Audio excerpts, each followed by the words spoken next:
in the right spot. Look Yay! Because I cleaned up on Saturday a little, kind of.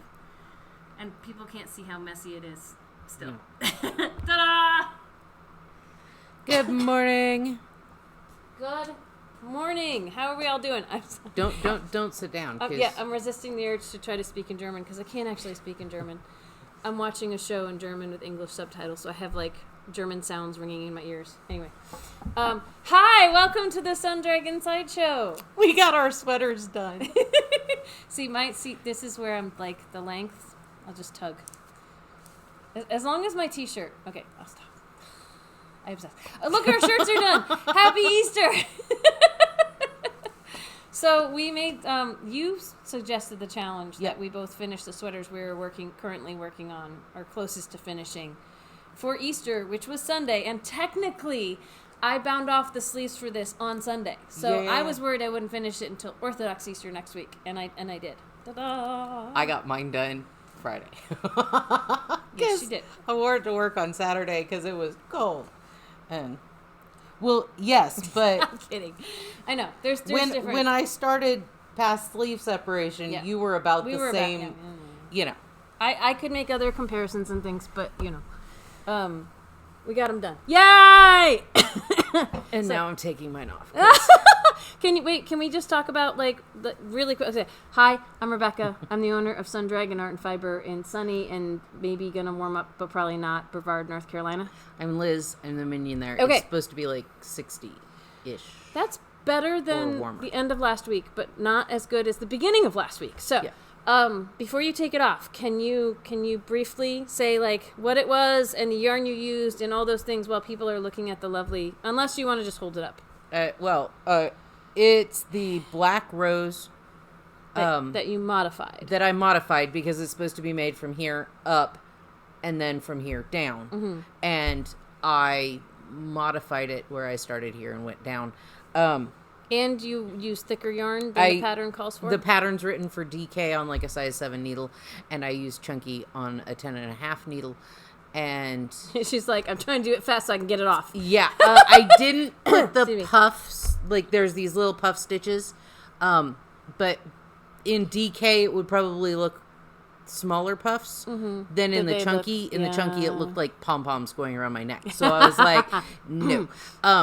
And she had if you're doing it for guys or don't want the puffs, there were a couple videos or whatever suggestions, and one was a twisted single crochet. Yeah, like kind of like a crab stitch or a backwards. Well, you go the normal direction. Okay, and you're going this way, not that way. Yeah. Okay. You go the normal direction, and you have your loop on your needle. You go into the next stitch and pull up a loop, but pull it up a little bit higher than normal, and twist the crochet hook around. Ooh, and then pull through. Okay. And so, but I just that's cute. love the way it... Yeah, because it kind of looks like a crab stitch, but you didn't have to go back. Because going backwards and doing that does a dippy thing too. That can be awkward and... Yeah. Go ahead. So, take it. anyway. You got a stitch marker on your sleeve. I know. That was how far I did. So, I still have ends. Look at all the ends. Woven in. I wove my ends in. Well, I wove most of them in, and then some of them I just braided because you have a lot more color work and a lot more ends to weave in. There are several rows where you're doing 3 colors at a time on this, and you know, I found that I kind of like that. But I wove my ends in. I tried to leave them after I wove them in hanging so I could tell roughly how many skeins of yarn I used, but I still had trouble with that because so mine is the Avena by Jeni Steingass, and the Avena is written for 2 different colors of contrast up here, so you can do like fade, and I just use Feederbrook, which changes color on its own. I thought that would be cool, and I really love how it turned out. The reason I was inspired to do this, like, I started it, I want to say February of last year. January, February of last year. So it's been on needles for over a year. I started it because, like, I love all of Jeni Steingass's colorwork yokes, and I'm probably selecting 2 or 3 for our colorwork yoke sweater knit along in the fall. But this one, I said, ooh, even though I've got sweaters on needles, I'm starting this. You know, I say that all the time. But this one, it was because of the motion. It wasn't just a straight out, like the traditional yoke that often people do is a straight out pattern repetition that you know, and this is a pattern repetition, but it has movement. And it's funny because even when I was, see, I can show you the back. Ta-da! Even when I was folding it over to show how the sleeves were knitting on Instagram, it still lined up. The pattern with the swoosh still lined up. It was kind of cool.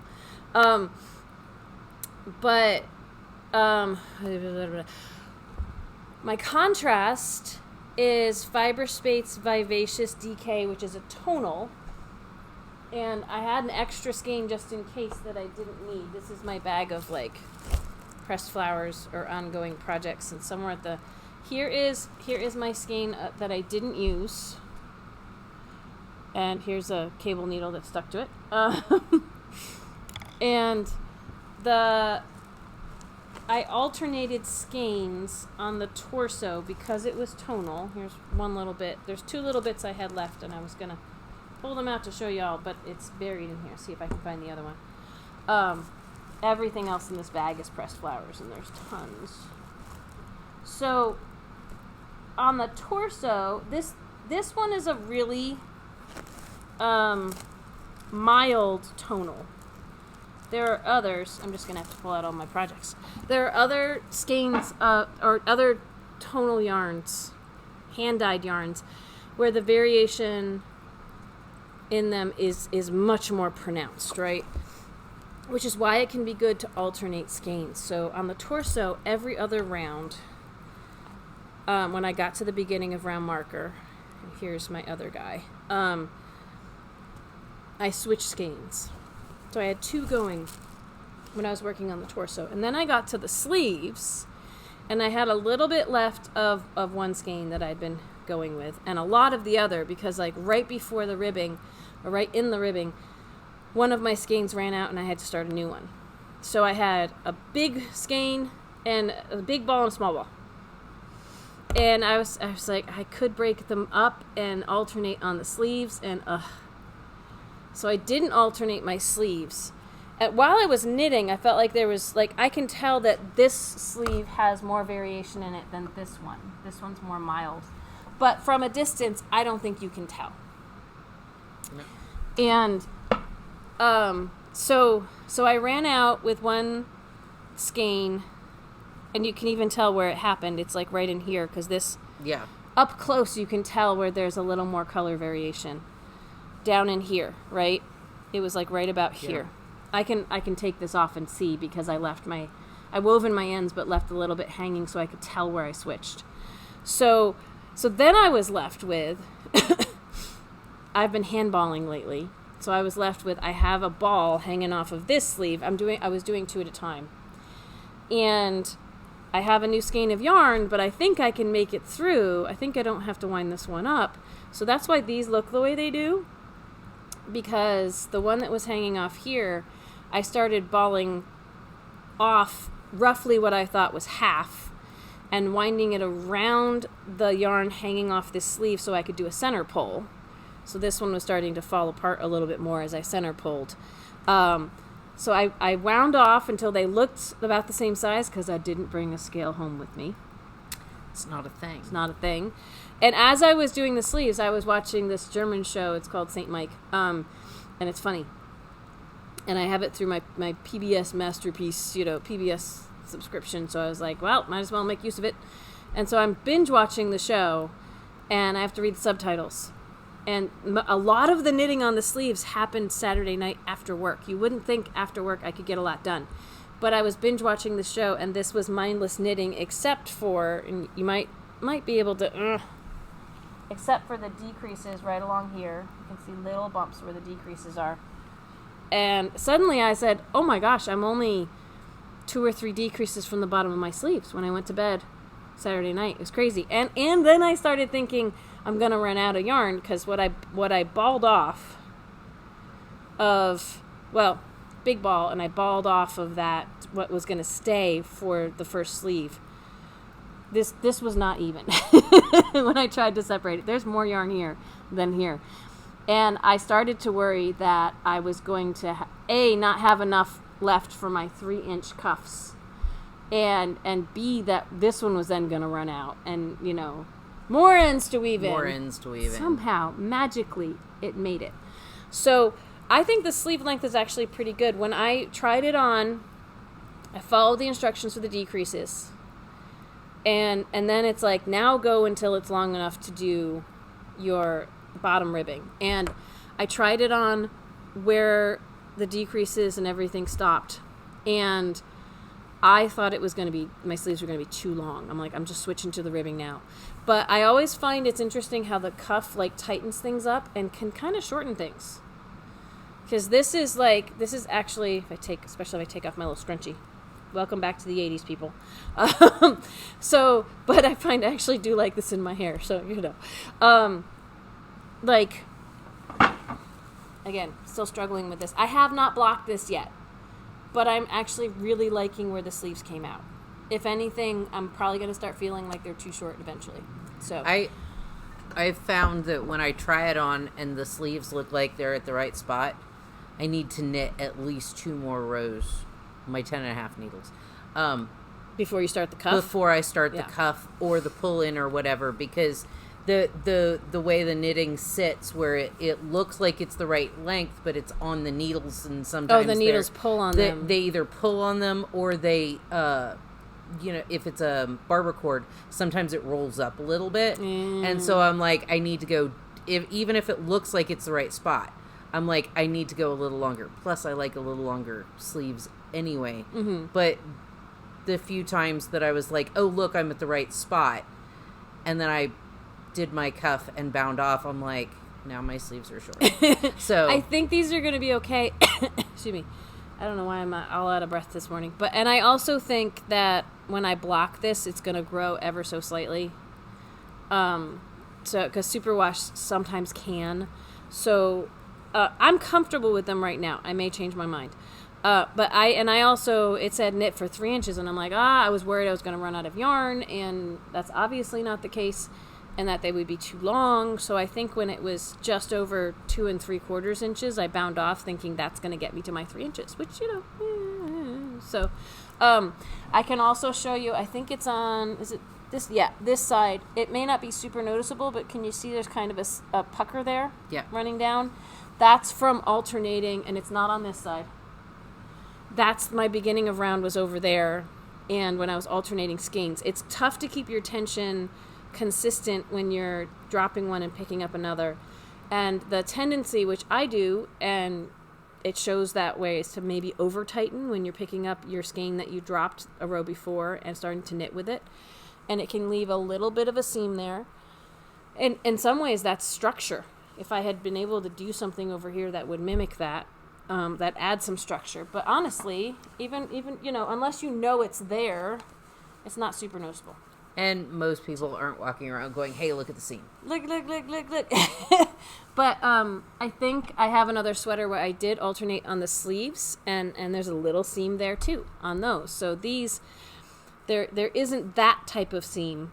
One thing I can address with this sweater that someone on the make along was saying, and I'm forgetting, I don't have the name off the top of my head, but shout out to her. She just finished a ranunculus, and her sleeves, I answered. I tried to give some time and space to see if other people could answer, and when they didn't, I tried to chime in.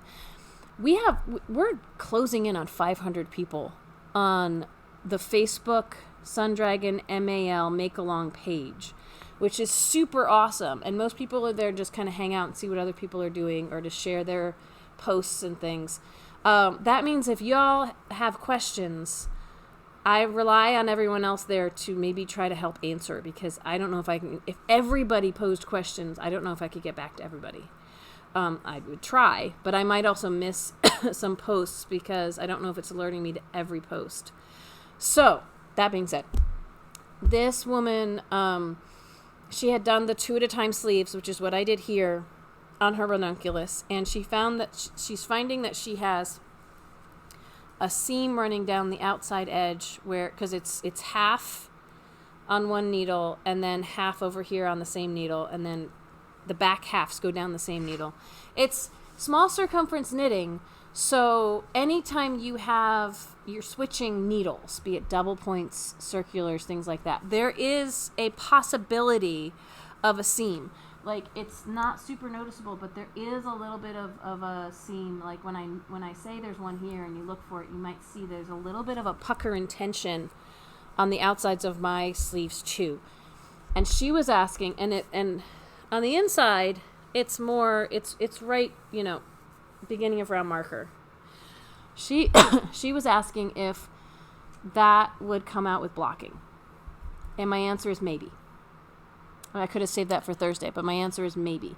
Sometimes just with wear, that will ease out over time, which is not necessarily the answer people want because they want it to look pretty and perfect right away. Yes? I was looking at mine, and occasionally I get a seam. I just always pull that first stitch pretty tight. Some people have the advice about the first stitch you knit or the second stitch. I've had either socks or small, like when I have thinner yarn or the gauge is different, sometimes pulling that first stitch tight actually makes a gap in the middle of that first stitch. It's not actually between needles. It's that first stitch gets pulled funny. And so sometimes pulling on it fixes, sometimes pulling on it makes it worse. It depends on the person and their tension and the fiber. Because, we're both using wools that can kind of bounce back. Yeah. And sometimes the fiber, I can't guarantee which fiber or how. Because different yarns are spun in different ways. And that completely changes. You can't necessarily make a blanket statement about all cotton. Because how the cotton's made changes. Yeah. So. And it's learning... I'm looking at small circumference knitting and how it works for you. We have one knitter who uses double points all the time, and she always moves one stitch over. Oh yeah, she rotates as she's going around. It spirals, so you don't get a line. That's kind of hard to do when you're doing 2 at a time sleeves. But and again, sometimes that just kind of eases out over time. If you are noticing it and it's a super particular thing for you, you may always see it. You can also try kind of picking at the stitches around it. I know for a whole sleeve that sounds like a lot of work, and it may or may not consistently work. But I'm trying to think about other things. Like this one, I did 2 at a time sleeves, and I feel like the sweater I'm wearing fits me so much better than the LON, even though the LON was tight before I blocked it, because it really relaxed, and I feel like it's growing. But which could be the yarn or just could be life. I don't think I see a seam on this one, but it's also ribbing, which shouldn't necessarily make the biggest difference. You should still be able to see it potentially. That's gone away whether it's blocking or not. What the caution I had when you block it is that when you're laying it out flat, where you feel that seam could be right where the fold in your sweater is. From the front line to the back line, there's going to be a fold there anyway that can show up when you block. So you may want to spray it down and leave the sleeve flat with that in the middle to see if that helps at all. Blocking is not a magic fix to everything. We joke that it's that'll come out with blocking. If your tension is really wonky in places, sometimes blocking helps that settle, and sometimes when I block, I can see the exact same problems afterwards. Sometimes I don't know why. I don't have the magic. Yeah, everyone's like, you're the experts, and I'm like, well, we've done some stuff. It sticks and string. Yeah. Sometimes it's going to do what it's going to do. Yeah. So, and again, that changes. All fibers can be blocked, but they won't all behave the same. And depending on how the yarn is constructed is going to change what it does when it blocks, and how you block it, and how much you stretch it. And there's so many factors that go into it. It's really hard to say, hey, just do this, you'll be fine. Because it may or may not apply. But I have to look at how much yarn I set aside for this sweater, because I have a whole skein left. According to the math of the pattern, and because it's been on needles for so long, I haven't been meticulously paying attention to how many skeins I've used. I think it's 4 or 5. According to the pattern, my size yardage should have probably needed 5 of these. and I do have a little left over. So this is probably my 6th skein, but I'm going to look back in the shop records to see how many I pulled, to see if I correctly marked, because sometimes I don't. How many I pulled to make this sweater. So, I used Barocco Ultra Alpaca Chunky for the brown. And only single-stranded because... And only single-stranded because it was chunky. I double-stranded 3 DK, 4 DKs because they were the colors I wanted. The other contrasts, a lot of them were double-stranded. The light pink in this is the same as your sweater. Okay. And then there's another fiber spades and 2 feeder brooks. This took me 5 skeins of Ultra Alpaca Chunky. But that's for the crop, like... And there's less yardage on them. Yeah. So her stitches are bigger, but less yardage. There's a whole, like... Yeah, I know for my crop sweaters, it takes me, like, 900 and something yards.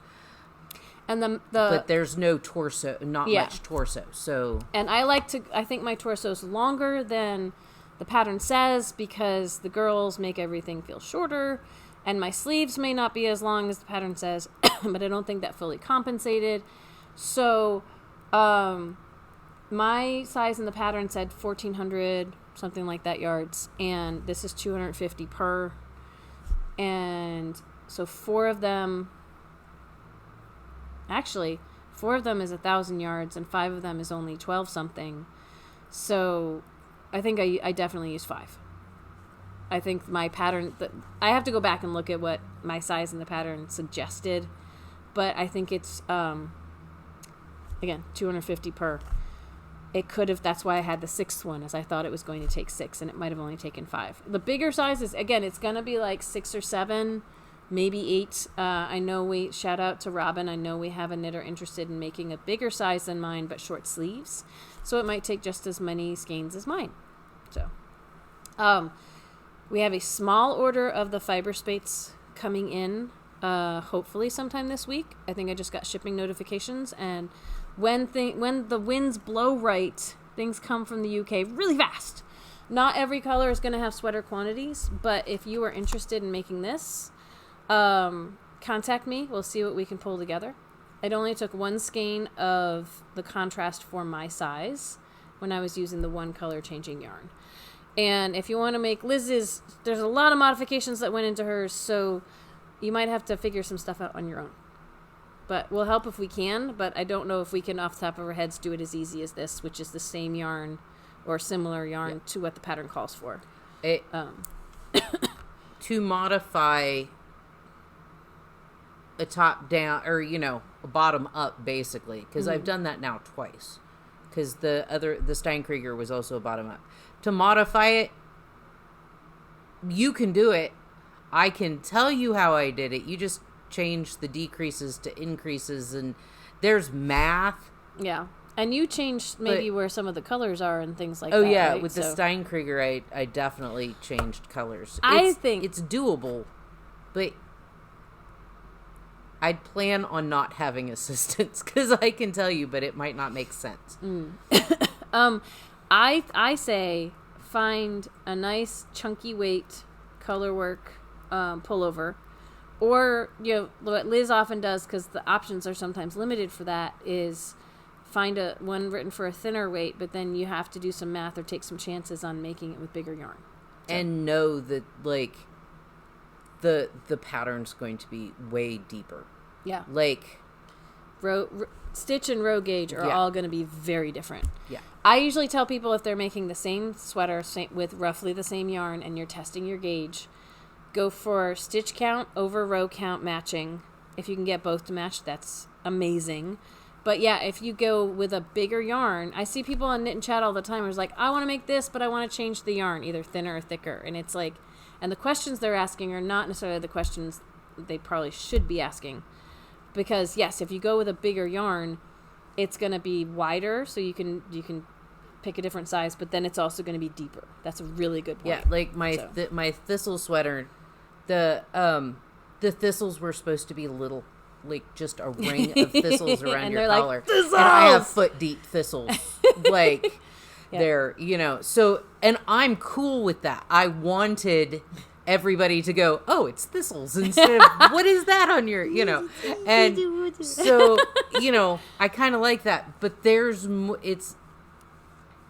it's not as easy as going, hey, I'm going to do this bigger, because I have to knit a gauge swatch more often than not. And then I have to do the magic math, which sometimes works and sometimes doesn't. And then there's so the size I should be making is going to have 12 thistles, but I want 14 thistles. That sounds like a personal problem. So, you wind up with a swancho really, really fast. Mm-hmm. Yep. Yeah. Anyway, so I will say the other thing about the Avena, it's all over increases, and I think the fit is really nice in the front, but all over increases mean that the back, which has happened with Jennifer Steingass's before, which is a personal problem, the back is just as rounded as the front, and the front has the girls in it, and the back doesn't. I think it still is fine, but you may notice that the back is, unless I do this, the back puckers a little. And I think mine does that too, because it's all over increases. And that's something like I cannot address with how, like, I could have done darts in the back to pull it in, but then it would still pucker up top. So I just let it be, because I don't see the back of it, and I like how it looks from the front. So it's the dangers of all over increases. It's pretty, and it's a neat way to make. My bag is stuck under my chair. So before you go, I have a couple more things to show off. I have a couple more things to show off too. Go ahead. I started a hat. It's hard to tell because it just looks black, because it's black. It's for my Nini. It's fingering weight on a size 3 needle. So Liz is doing what to her is mythological knitting. Yep, mythological knitting. Mm-hmm.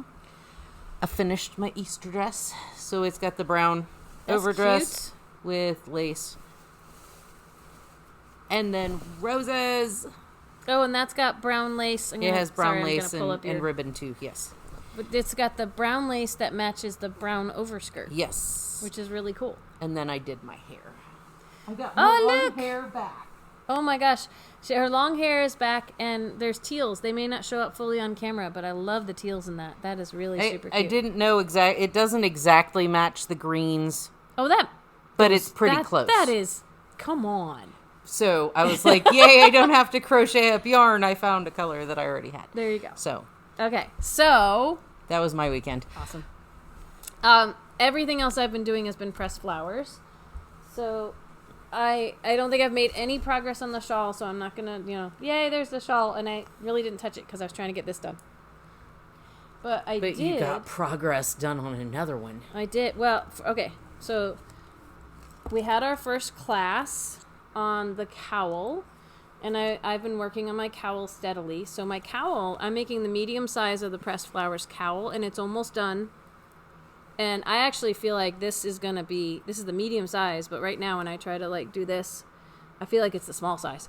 But a small size I think has more of the flowers in it. And the medium size may have more of the dots at the end, but I'm getting close on this one. And this color just looks so happy. It doesn't it? Yay! It is happy. I grabbed 2 long balls out here. So this color is. I do have a kit listed with just 1 skein of each. Look how much yarn is left right now. I'm gonna use up a little more yarn to finish this, but whereas with the feeder brook, I think you're going to need, if you want a really long infinity cowl, I think you're going to need 2 skeins of each color. The Patagonia, which this is, look how much, there's still half a skein left. We were discussing the yardage for that. Mm-hmm. And the Patagonia has 380 something yards. 3 something like that. Yards. The largest size on the cowl requires 350 in one color and 300 in the other. So, which when you have fiber spates, that's only 260 yards. So you need a second one. You'll have leftovers, which is why we did shawl and large cowl kit for most of those with more yarn in them. But some of these you can yarn chicken and maybe get the long size out. So I will keep you updated on how this one goes. But yes, I'm loving how this is turning out. Dots. Spread out flowers, close together flowers, spread out flowers. The moss green with the hot pink would look really pretty. So combos that we haven't posted as kits, Yeah. but you know, Between Alba and the Patagonia, you'll have enough out of one ball of each. yeah, that would be really fun to pick and choose, or ask us like what would you recommend if you don't see a kit you like. Tell us your favorite colors. We can send you pictures. So the other thing that I spent a lot of time yesterday on was the cardigan.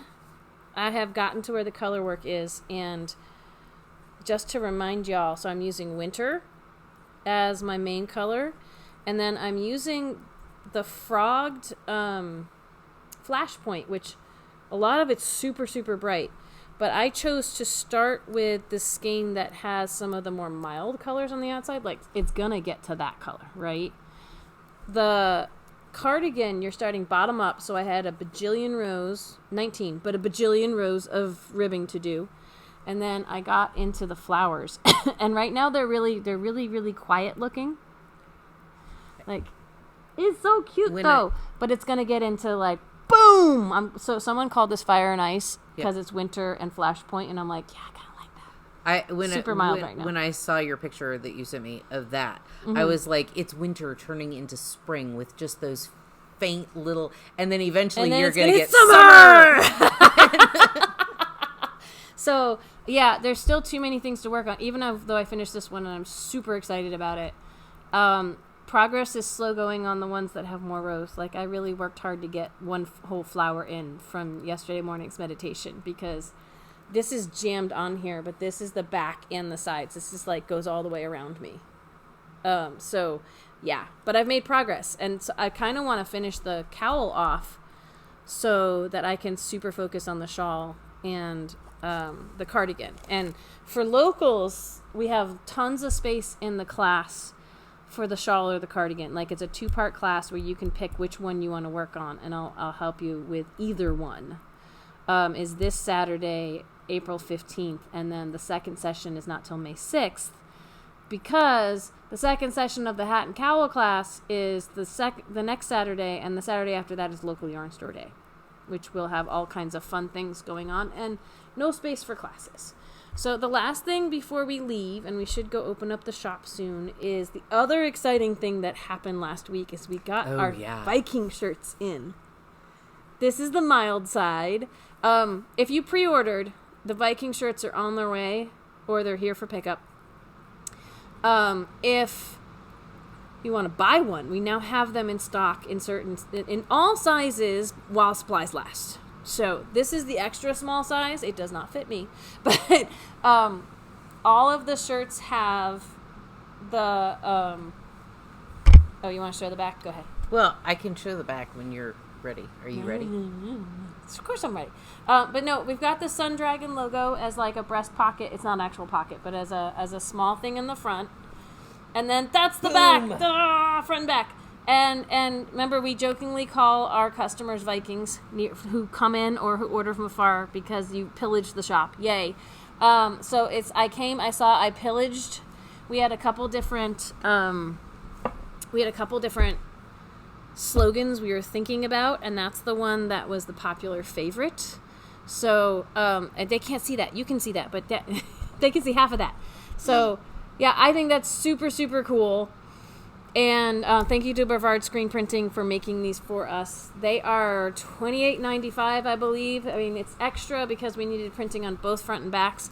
This is a Gildan soft style t-shirt. They're really nice feeling, soft and comfy. We've got extra small through 3XL. If you check on the website, you can see what Gildan lists the circumference of these as being for chest size to figure that out. But if you would like one, they are now available for purchase, as in you don't have to wait while the pre-orders get filled, things like that. We have them ready to go. So I think they're super cool. Hopefully we'll still have some left for local yarn store day in the crawl, unless y'all buy us out of them right now. So those are all the... You okay? Yeah, my hair's long. Yay, I have long hair, but there's problems. But yay! My hair is growing out to the point where it's not as like... It's starting to pull down, which is fine. It's life. I just may not get my hair cut until Christmas again, so I'll figure out what to do with it in the future. My hair is super curly. Oh, My your actual hair? Yeah. Like, hold on. I have a picture. Oh, no. Because it's, like, super curly. I washed it. I may have to be wearing my hair up like I used to a lot more. We'll see. We'll see what my comfort level is. It's a personal problem. That's me. Oh, my gosh. And my super curly. Oh, my gosh. There we go. There you go. Yeah. I love it's it. super short and super curly. Uh-huh. Like, yeah. I remember my hair being like that back in, like, junior high. Yeah. I was like, I've got to put my dreads No, in. it looks good. I mean, if you ever wanted to have a short haircut, I think you could rock that. But I don't think you want to. So. No, I told Mom if I quit doing dreads, I'd be wearing, a headscarf or something for quite a while until my hair got long Well, enough. you did that on Saturday. Yeah. You wore, like, your little my beanie beret thing. That's the word I was going to beret. You'd be wearing... It'd be back to the... Where's our thing? It'd be back to us. It'd be back to this little guy more. We kind of look like that more now. Oh, can you go? That's Feederbrook. That's Feederbrook. I'm going. We're getting yarn in. And the door's locked. So, what that means, and Liz will come back in just a second. What that means is that when we get this unboxed and organized, we may be making more of the fun shawl kits that we have sold out of. We will see what is possible. Because when it comes in, it's different every time. So come on over and say bye to people. I'm coming. Okay. We even got a Dear B&L question in a paper card. We got an actual card. We can talk about that on Thursday. We won't open it right now. So Liz is coming back so we can say bye. Because we have like 6 minutes till the shop should be open. Oh, look, it's so cute. It's so cute. I'm covering the return address. So, thank y'all for watching. We have virtual sit and stitch tonight. Oh, by the way, like, I haven't blocked it yet. This may or may not block out, but you can totally see where it was on stitch holders for forever. And then I started knitting, and maybe my gauge changed, or maybe it didn't, or maybe that's just life. And if it blocks out, awesome. If it doesn't, I will still wear and rock this sweater. So, sit and stitch tonight on Zoom, 7 to 9 p.m. Eastern Time. Get in with the shop phone number. 828-877-3550. And it will be again on Friday. Same thing. Tomorrow is virtual shopping channel, and we will put another yarn on sale. We had some lovely sweater quantity purchases of Coastline, so I don't even know how much of that we have left right now. But we'll find something else kind of random to put on sale tomorrow. We always do. And Thursday is your Becky and Lizzie. So if you want something for this Thursday, you probably should email Liz at sundragonartandfiber.com. But we love getting notes and letters, so if you want to send us a physical letter, you should send it to Sundragon Art and Fiber, 35 South Broad Street, Brevard, North Carolina, 28712. We keep all of them. We have them in a stack right over there. Can't see it on camera because most of the hot mess on the table you can't totally see on camera. Just some of it. So, yeah, we'll talk to y'all tomorrow. All right? Bye. Bye.